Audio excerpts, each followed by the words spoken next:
So when you pick the solo play, when you're going to play the game all by yourself, you're prompted, or the next screen shows you a carousel of courses that have been added into the game. This will include either the courses that came with the game, or will include those, as well as any courses you've purchased through downloadable content like Bethesda or Mirfield. Will also show courses that perhaps you've downloaded.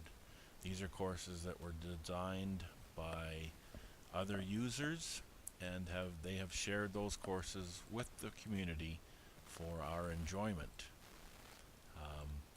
There are, as you can see in my course library here, there's quite a few. I'm using the mouse to move them. I can also scroll the wheel forward or backward to change that. I can also type the name of the course. So if I know I want to play Augusta, I can type AU, Augusta National, for instance, and it will start. If I wanted to play another course, pick one, Winged Foot, type W. Well, this will just takes you to the W, Winged Foot. So you can just type on the keyboard, or you can scroll, whatever method you want to use to select the course. From there, you would select what holes you want to play. Is it all the holes, which I've just turned off? Or do I want to play only the front 9 or only the back 9? The game filter allows you to pick whether you play stroke play, practice play, which allows you to move the ball to anywhere on the course or on that hole and practice those types of shots. Match play, again, this would be with more than one player, probably. Skins play.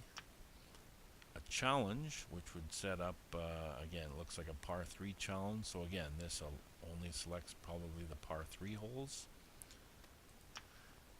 Again, so practice, stroke, match play, skins play, challenge play. Under practice, again, I think it only gives you the individual practice.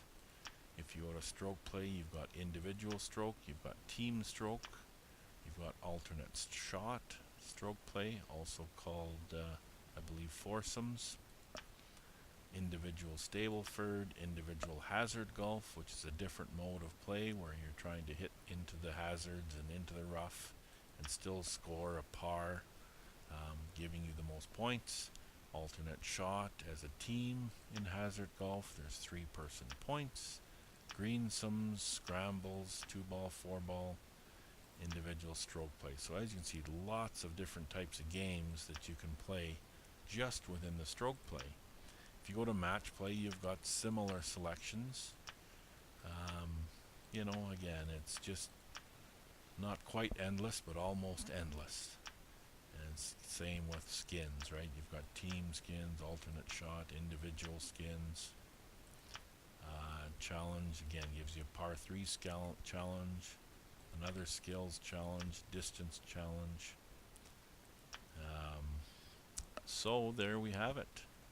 Lots of different choices just within practice or playing modes. It also allows you to select the pins, whether your pins are going to be set at easy, difficult, or medium, or easy, medium, difficult. The stimp meter, i.e. how fast the greens are. The stimp meter in the game changes from 14, which is very fast, all the way down to 8 being the slowest in the game.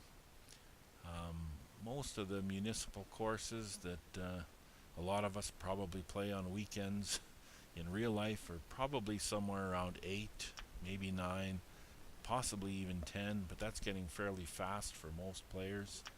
So when you start getting up to 11, 12, 13, 14, that's really the fast speeds that the pros would use on courses perhaps like Augusta National or where the US Open was at Oakmont, for instance. Gimmies, of course, you can set those anywhere from 0 to 2 to 4, 6, 8 to 8 feet.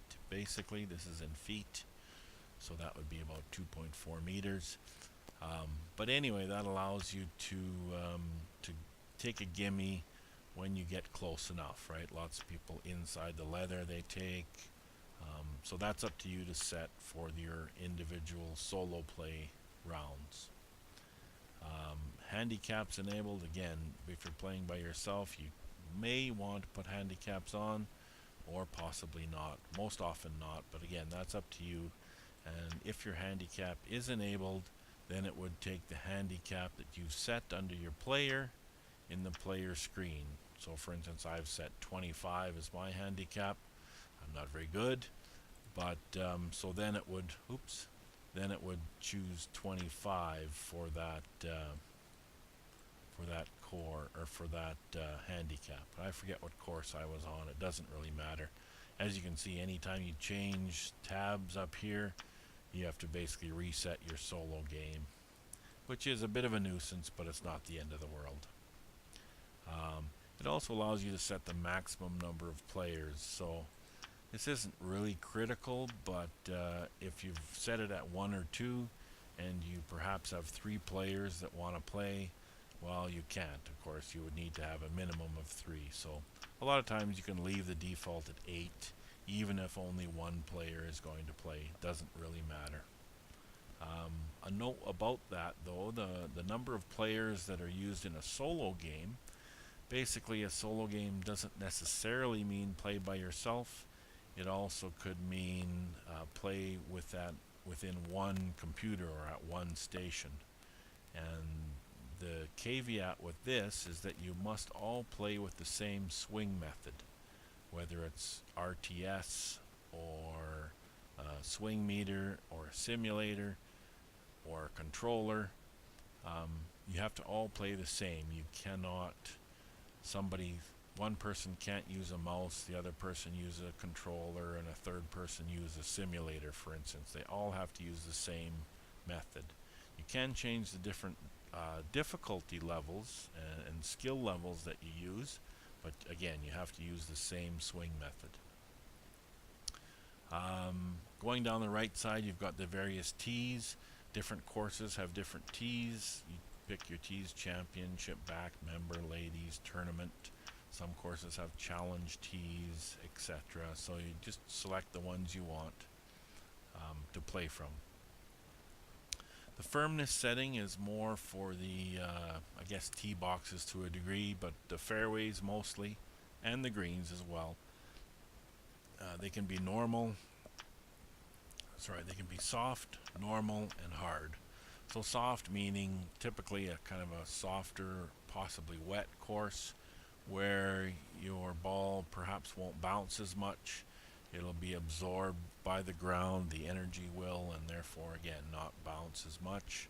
Of course, on hard settings it would bounce a little bit more. You'd see the ball bounce up and probably roll farther as well, because it's a harder surface. And again, that's both the fairways and the greens. Auto gimmies, so again, if you've got your gimmies set to 2 or 4 feet or whatever, this will automatically, if this is turned on, then the auto gimme will automatically select gimme once you get within that range. If it's not automatically turned on, I think you still have the you still have the option to take the gimme, but it just automatically doesn't do it. You would have to select it with either the controller or your mouse to take that gimme. Mulligans, again, you've got a chance. You can set these to always, so you can always take a mulligan on any shot you want. You can have no mulligans whatsoever, or you can have it so only the first tee. So I know a lot of weekend golfers like myself, you might get a little nervous on the first tee and hit a bad shot, so you say, okay, I'm going to take a mulligan, but that's the only time you take one. So again, these are just selections and options that you have to set up the game however you want to play. The difficulty setting here doesn't really impact anything for a solo game as far as I know.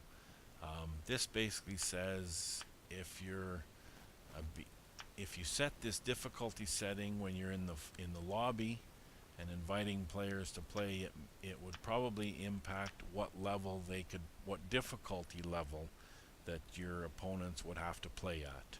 So for instance, if you set it to Tour Pro, then I think everybody would have to play Tour Pro.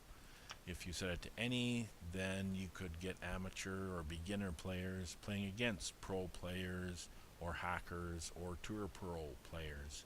There's very little, um, well, again, that's just the difficulty setting when you're in the lobby and setting up games. For solo play, I don't think it matters, but just to be sure, especially if you're playing with multiple family members or friends, you probably want to set it at any, and then anyone can play at whatever level they like.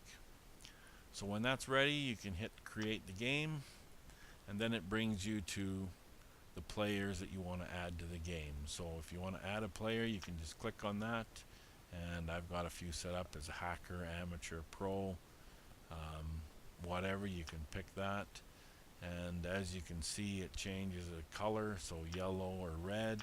If you click on that on one of the players in the game, you can change what team they're on. If you're playing a team play, if you're playing individual stroke play, for instance, probably doesn't matter, except for the color would perhaps prompt you as to when it's your turn versus your buddy's turn, or your family's other family member's turn. So that's basically it. Once you pick all your players in the game and the teams or the color of prompt you're going to get for them, then you can say you're ready to go and you can start the game. If you're in the lobby, you'll see the players who are in the game listed here, and you can type down in the area down here to chat about game setup or say hello, whatever you want to say down in here. Obviously the end around would close all this and allow us to either set up another round at a different course or to go somewhere else in the menus.